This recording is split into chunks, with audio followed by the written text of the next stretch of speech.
Welcome. This is Barry Jones from Angelic Wisdom, and we're here for our weekly angel reading for the week of September 12th through the 18th, 2022.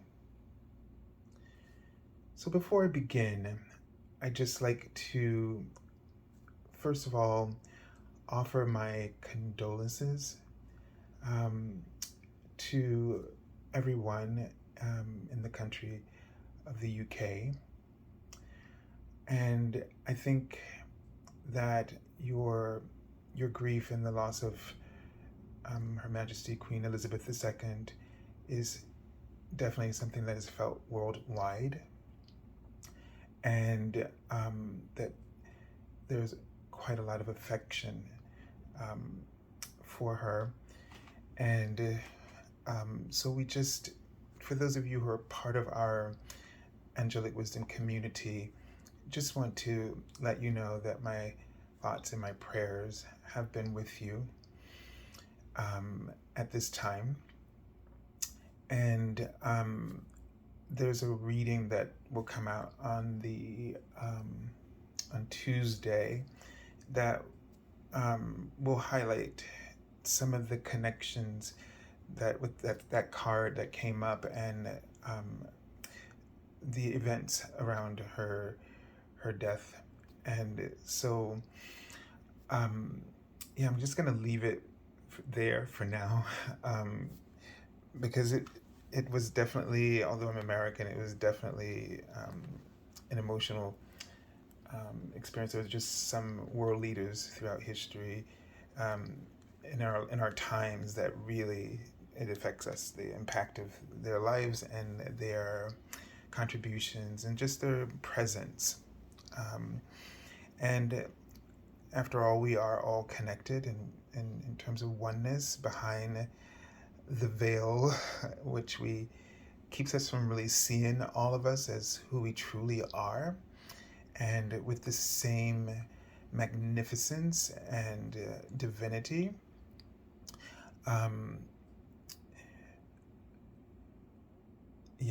I mean, there's more I could say. Spiritually, I've just had some interactions on the spirit plane with this soul, and it's an incredible soul and an incredible life. And I was struck by the double rainbow that appeared immediately after her death was announced.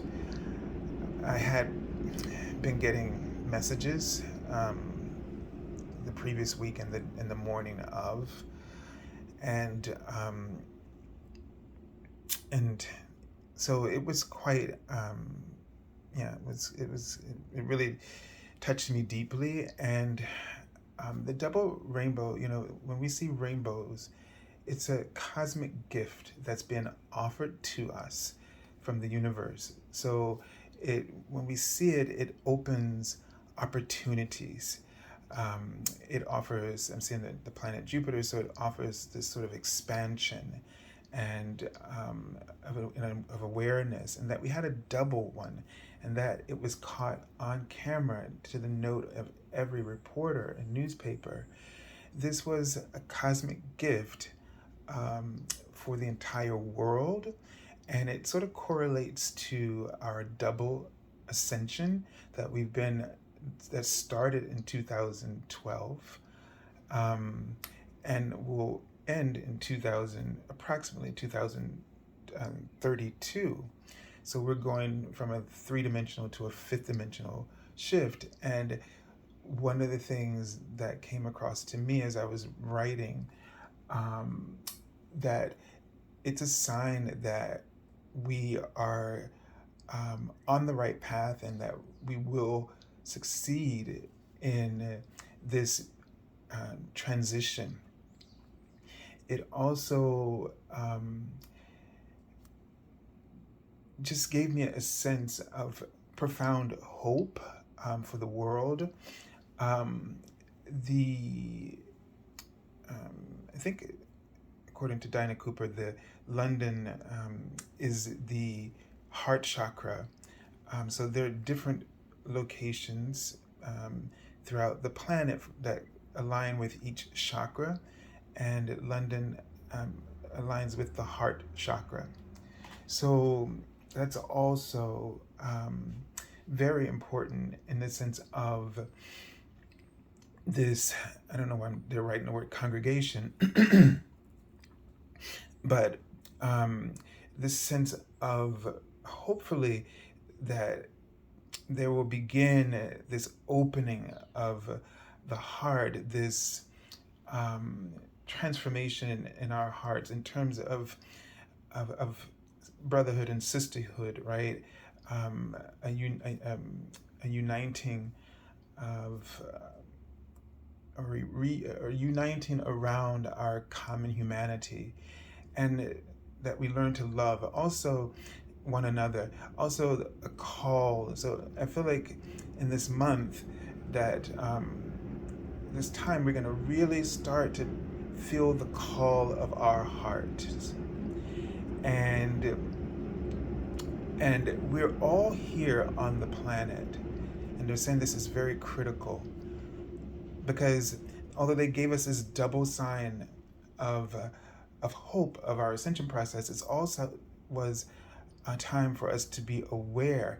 Now it's because of her life and how she's represented to us at this time, and the way that people are speaking about her, and what she's probably represented to all of us, is a sense of duty, commitment to purpose. And so it's highlighting in the heart chakra our own commitment to our soul's purpose, to the divine purpose. Each and every one of us has a specific role for being here in terms of helping to further the progress of our ascension, this planet's ascension into the fifth dimension. Consciousness is the way I'm going to put it to you right now. And so, I pulled the card, Make a Commitment, and I write about this a little bit, and it's okay if you read it again, I guess, but, and it made me realize, oh, yeah, I need to make the commitment to what my heart wants. And right now, and I'll just be, honestly, we all go through this. Like, there are times when I really doubt, like, what I should be doing. And, what makes sense, financially, what makes sense, right? And so there's this struggle that that challenges us. In the writings that have been coming up, they've really been talking about, focusing on our, like, being aware of our needs versus our expenses. So the body needs certain things like shelter, right? Food, warmth, light. I mean, anything, and a few other things. The basics of what the body needs in order to be healthy. No more than that, right? And then the soul needs nothing, because the only the ego operates on lack, but it's an endless endless void here. There's nothing you could never satiate your ego. And so we need to get off of that wheel of unnecessary compulsions. And we've been talking about the consumerist economy idea, and that we are all sort of plugged into this matrix, a system that sort of triggers intentionally our compulsions and draws us into unnecessary expenses that have nothing to do with your physical body's basic needs. The physical body has just these basic requirements that it needs: diet, exercise, right? Um, you need shelter, okay? We need food, we need warmth, we need light, we need sleep. None of these things, well, the sleep is not something you have to pay for, but in that list of things I just gave you, some of those are expenses. Some of them are going to be things that, that are going to cost you. And that's really it. The rest of it is just something put out there. Now, of course, there are things for your work. But the idea is that they don't want you to not have things, because what we're missing is, if we're bombarded, if we're overstimulated, and our compulsion is out of control, then what happens is, at the core of everything that you're trying to do, you won't feel ever a sense of peace. You won't really know what happiness is on that bandwidth of the ego. There's no way to ever, so it's like we're chasing our own tail. We're just chasing, these ambitions are just causing us to chase our own tail. So we're just going around and around and around and around in circles, just endless. And in order for us to really find peace, to really find happiness, we have to stop certain cycles. We have to stop the cycle of being a consumer. And we have to be one who just takes care of our bodies, our physical needs, and who honors the calling of their heart. So you might be just thinking only about a big purpose, like, okay, my career. But your heart speaks to you on every subject of your life, every idea, every plan of your life. Your heart speaks.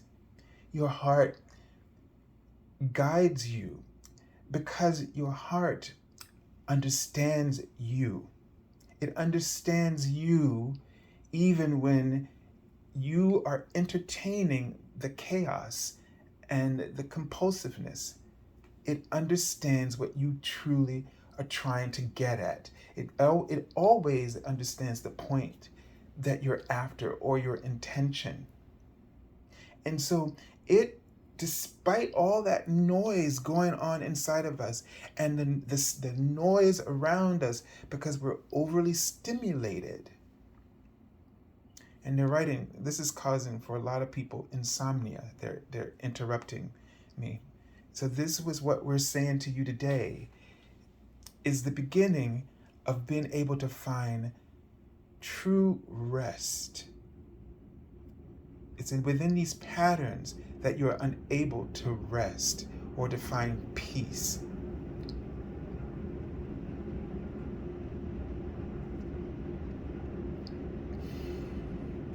I'm just going to take a deep breath for one of my friends, and for all of you as well.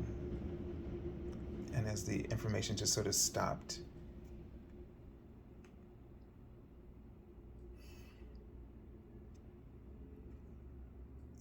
so just take a moment to breathe into your heart space. Be aware of it first. Because when all the noise is happening, that's where we need to center. And even if you don't feel anything, even if it doesn't do anything but just make you shut up for a moment, eventually your commitment to your heart will cause you to start to be able to hear the language that the heart speaks and is always speaking to you. And as I was telling somebody the other day, and I think I've mentioned to you before, when we follow our hearts, the heart first, this kind of connection affects the way we perceive time. Because the heart's guidance offers quality. It offers the path of least resistance, or I like to call it the path of relief. So that as you remember that your heart knows everything that you want to get done on your agenda for the day. It knows, but it also knows the best way to do it. And it constantly, it doesn't like just go, okay, so we're going to do this one A, start here, then start there, then go there. You may start on the first one and then they realize, oh, no, let's do this is better. So they'll just keep recalibrating until it just becomes smooth for you. And what I've noticed that when time becomes quality rather than quantity, meaning where with the ego, we get so caught up in the quantity, meaning there's not enough time. There's not enough time. Or sometimes when we're bored and, oh, time is just dragging on. This is all ego.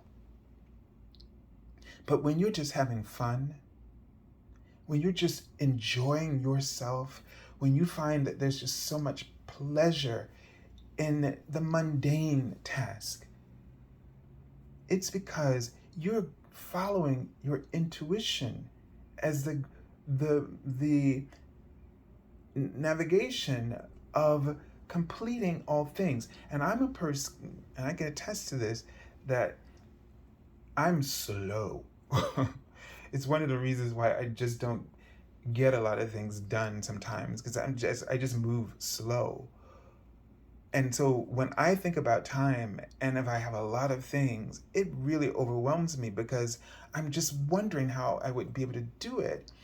But when this idea was introduced to me through listening to a director, a very famous Korean director, just speak about his process, this is what I got out of it.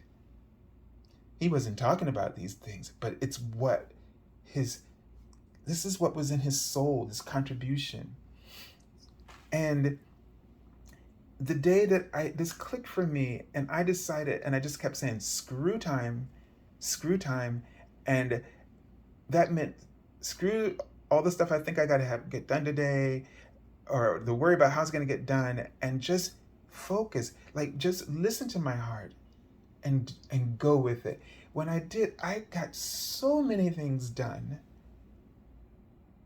I completed everything, maybe one thing, but the point is that it was done in such a short span of time, like within a half of a day's time, and I felt rewarded. I felt fulfilled. Whereas usually I always feel incomplete. I feel bad that I didn't do this, I let this go. And I'm not saying that every day I get on this, but there are days like I'll just, zone out, right? And then feel bad about that. And then the days that I need to zone out because my body's tired, I'll feel bad about that and can't do that, right? But when I know I have a lot of things to do and I remember to turn to this approach, I'm always rewarded. I feel accomplished.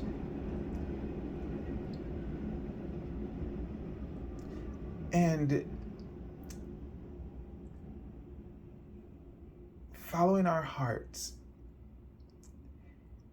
is such an important thing. That commitment, sense of duty, just sort of getting on with it. being fully present. I mean, there were so many things that people have been saying about her life, and it just, these are the things. See, in life, if you think that that some of us don't deserve, I don't know, everybody teaches us something. Every soul reminds us of something. And the thought that I had to myself, and I was reflecting back on her generation, like my grandmothers and all the people, they're different from us. But they were always just steady and constant, and they were just doing. They didn't complain out loud a lot. And it just carried on. And, I know it triggered me because of my mother, and I can understand, like, when your parents die, you feel like an orphan, right? You just don't, you feel like you feel like an orphan. But the idea is that when these moments come into our life, there is something there. And another thing that I learned is that we can't be afraid of our grief or our pain. We can't be afraid of the storms that come in our life. And our hearts it's very important for us to keep our hearts open and to never lose commitment to our purpose, which I just want to make simple for you right now. It's about following your heart. Just follow your heart. Don't worry about the end game. Focus on focus on what's right now. What does my heart desire? Now, are you going to have to get past that,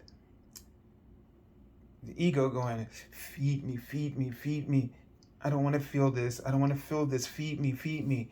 Do something right now. I don't care because it doesn't care. Because it's trying to find validation for itself.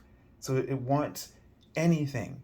It'll ask you to get involved in anything. Do anything. No. Be intentional.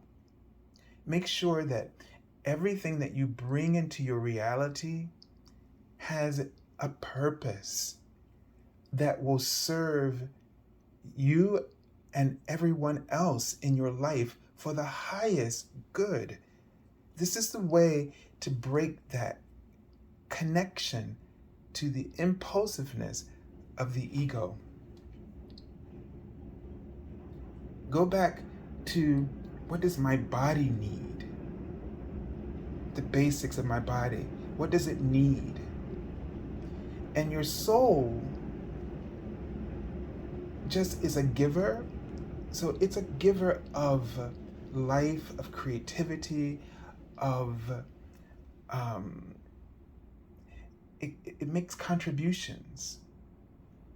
It's here to serve. And so when that compulsion is craving for something to feed it so that you can feel a little bit better, so you can stuff down those emotions, focus on service instead. That's the way I think to directly understand your heart, to get past the noise and ask your heart, how may I serve? If you just can't automatically hear its language on your own, then ask it, how may I serve right now? To break the pattern and to get you on this path of ascension. Okay, so let's just take a look at wow, okay. So this is Archangel Purilimiek, and he is the Archangel of nature. And so one of the very first things that I'm getting is that it is going to be very important for all of us to get out in nature this week to let nature soothe you. This is something you don't have to pay for. This will feed your soul, which is not looking for anything, but your soul creates beauty. So your soul will respond, will find a kinship with nature or anything creative, because whatever we create from our imaginations, it is inspired, and inspiration itself is beautiful. And so this is what your soul is yearning to reconnect you, reunite you with, is the beauty of God. In the sense that everything that God has created is beauty. And that, most importantly, means you. And we celebrate lives, the beauty of lives.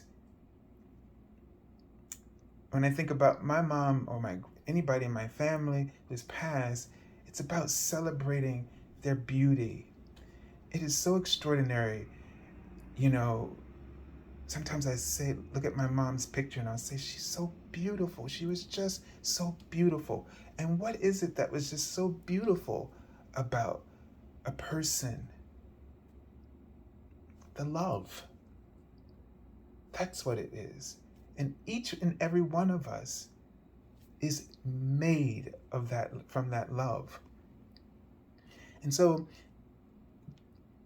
in order to counteract this compulsion, this consumerist behavior, start surrounding yourself with the beauty of life, whether it comes out of you in some expression of creative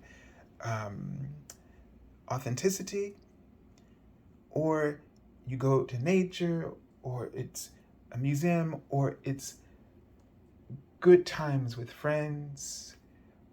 Whatever beauty that you can offer to yourself, let this be the connection. And this is why it's so important, why we are being also challenged at this time to take care of our planet, because our bodies, physical bodies, are a direct link to the physical planet. As to say, your body is Gaia as much as nature is Gaia. And when we don't take care of our surroundings, the planet, you're neglecting your own physical needs. You're neglecting your own beauty. And there is, maybe you don't like all the other reasons that they talk about, climate change and this whole agenda, but let it be this that causes you to understand how important it is to you. Because if the planet is sick, we are sick. Why do you think there's so much sickness and disease and epidemics and pandemics? Because we are not well. We're not taking care of our bodies. We're not giving it the things of the soul. We're giving it the things of the ego. We're feeding lack. You don't say, I'm lacking something, and then go look for it any way you can. Your concept of lack should only come from the perspective of your soul, that there's more beauty that you could be expressing in terms of service.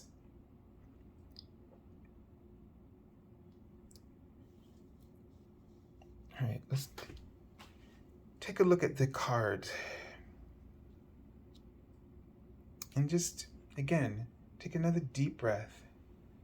Because you're probably feeling all kinds of things in your body. Definitely probably in your lower chakras.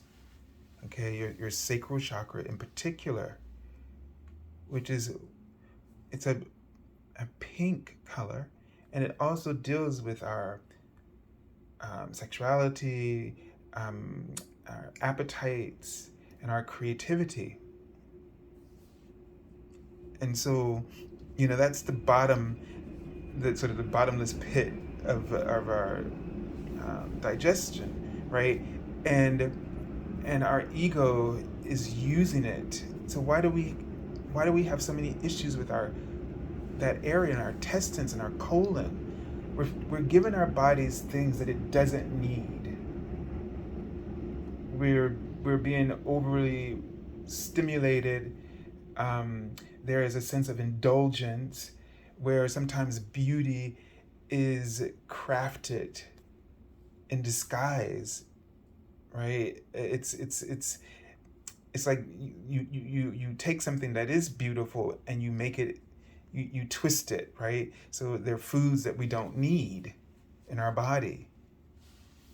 There's all these layers and things to stimulate our taste buds, but it's not necessary. And so it's creating this, but be aware. And so just breathe into that area of your body and send light. Ask for the light that you need from your angels and ask them to pour that light or that combination of rays of light into this area and breathe.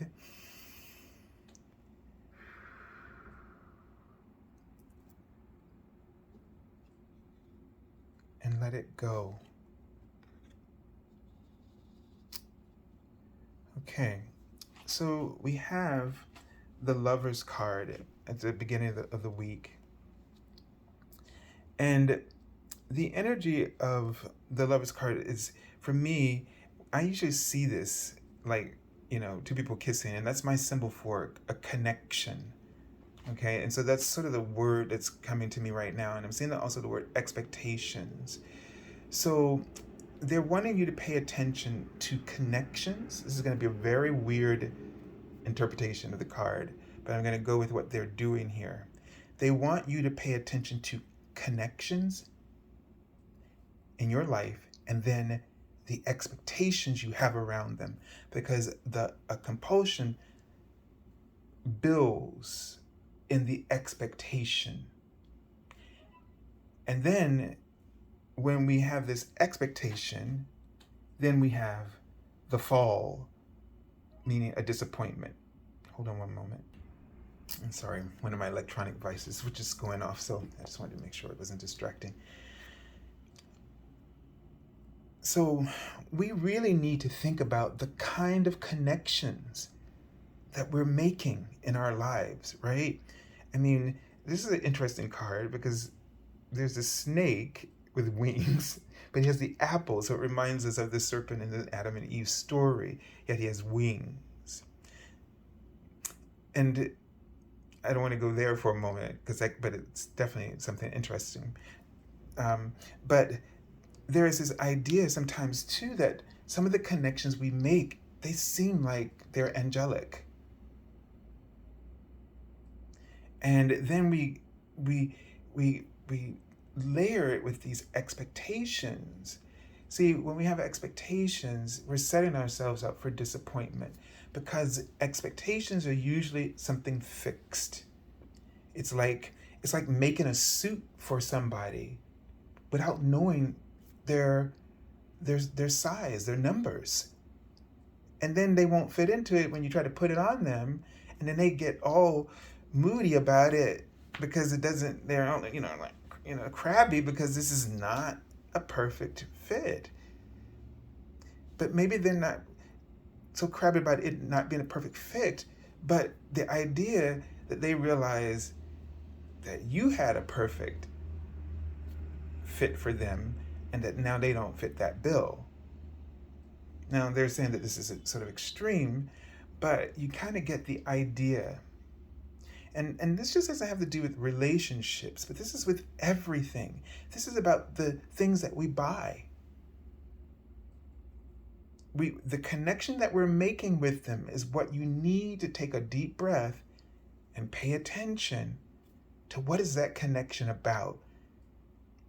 Is it really angelic with the wings, or is it just temptation? And you'll know if you take the time to slow down and figure out how this connection really feels. What's all around and underneath and inside of that connection energetically. Because if it doesn't feel like peace,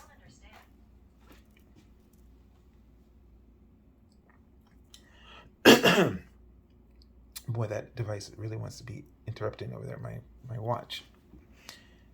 The technology, the consumer, part of the consumerist technology economy over there is trying to distract our reading. Someone said it doesn't understand the Google. My watch, smartwatch. Yeah, you understand. Because what is this connection about? What's in that connection? If you don't feel peace in that connection, then you have to then go back and say, is this a basic need? You might have to do it very scientifically, in the sense of just rational thinking here. Is this will my body deteriorate without this technology? Will my life, or something about my life, is this, and also looking at it to see if you're trying to fill a void, or is this connection about service? Now, here's the thing about the service piece, because we have a hard time with this. We want to serve, but then we do the expectations thing. So there's a connection, serve, but then we layer on the expectations. And the universe just is always doing the path of least resistance, the path of relief. And sometimes I'm kind of discovering universe will guide me to do something just to get me going. And I think, oh, that's supposed to be the thing. And no, it was just to get me going, to get me out of my fears, right? So, and to see, oh, it's not that bad. Like, because I know I'm like that. Like, I will think and not do something because I'm just terrified about what it might unfold, right? And so if you just go ahead and trust and do it, even if it doesn't work out in terms of your expectations, spiritually something worked out because you realize like it wasn't that bad. Like I've applied to a job and it was just like nothing came of it. But I used to, when I applied for a job, it just was really like, I would think about how inadequate I was, and I have a music degree and I don't have a degree for this, that, and I wouldn't do anything. And so you get what I'm saying? Like it's the path of least resistance. They're trying to bring you out of your fears, bring you out of this ego paradigm. And if you've been really struggling with your ego paradigm in a way that it's been really holding you back, then let them guide you out of it. And don't worry about the expectation. You might be surprised that something you do go for, you get it, because you just decided, you know what, I'm just going to just do it. And I'm not going to worry about whether I get it or not. But pay attention to connections and then the expectations around them. All right, the Queen of Pentacles. Oh, no, the Queen of Coins, of course, but Queen of Pentacles. She's got a shrewd look on her face. She's no nonsense here. And it's not that she isn't generous, because that's the sort of the calling card, or whatever the expression is, for this particular court family. They're very generous and kind, but they also are sensible and practical. So she's given us that phase of like something we need to model. Like we need to scrutinize our financial expenses more. And she's not telling you, because they represent luxury. She's not telling you is anything wrong with having nice things or, being rich. There's nothing wrong with that. She's not telling you that if you don't have a lot of money, that you shouldn't have good things, because there's nothing wrong with that, because the universe wants your life to be filled with beauty. But the beauty must start within. The connection point must be beautiful. And the expectation must also be beautiful. The contribution, the outcome must also, the agenda, your ambition, your goal, aim must be about beauty. And that's where she's telling you to scrutinize. Because if you bring something rotten, meaning the connection isn't, it's ego, then it will spoil all the other apples in the barrel. It will make everything, you might have all the things in the world and have no peace, no joy, and maybe no love, because you're so stressed out that you can't even practice the love and the abundance that you have, because you're just afraid. Fear, she wrote earlier. All right, let's take a look. So look at this. See? Temperance.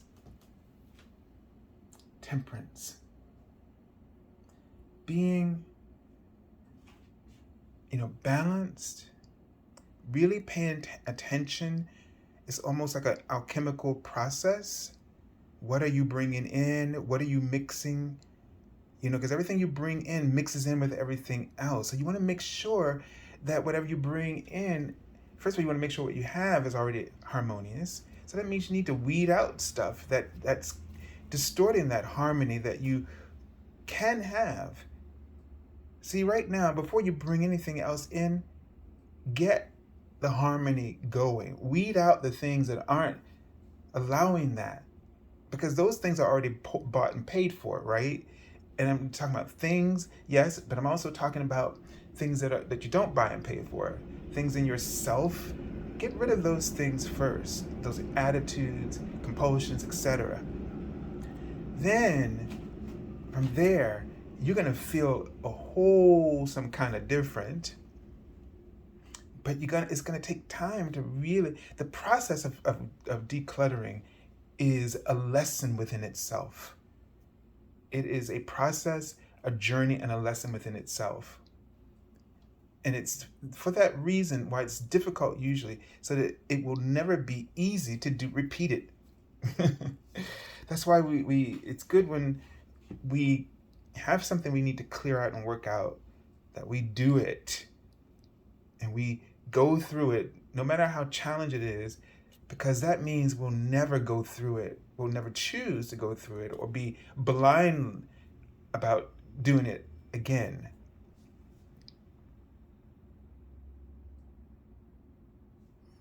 And all in this is about going out in nature, spending more time in nature, spending time. Because when you're out there, see, the plants, they're singing.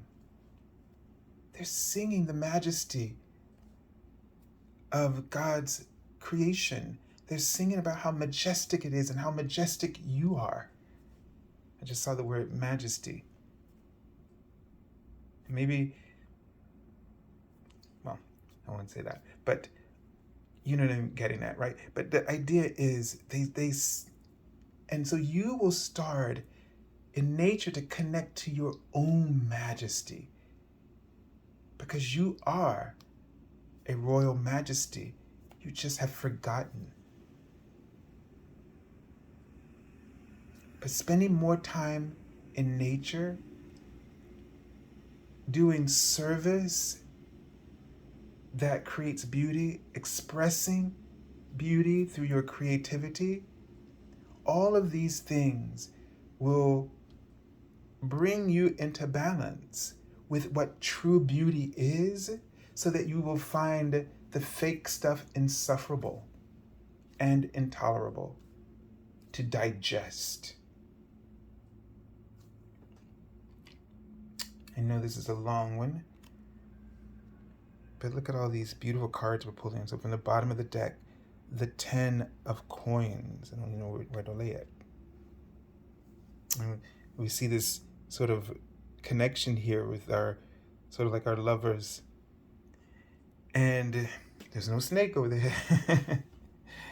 But this is a card of harmony. So this week, the bottom line for us is to work on creating true harmony, true fulfillment, true beauty, true connections of unconditional love in our lives, to bring that vibration of harmony into ourselves. So I thank you for, being present with me through this reading.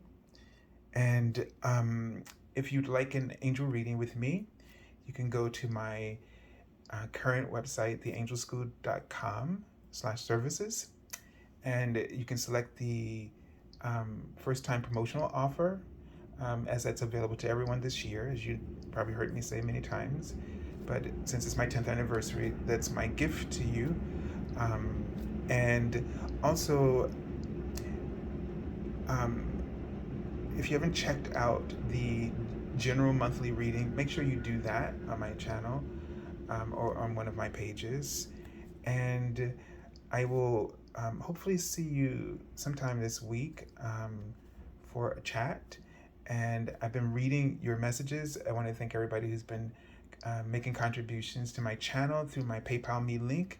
There's a link below this video as well in the description area. I really appreciate it. And I'm going to be posting just the names of everyone who has been making a contribution on my channel and on my YouTube page and probably my Twitter account, just as a thank you, and just to show you how much I appreciate what you've done. And I send you lots of love and angel blessings, and wish you a beautiful and harmonious week.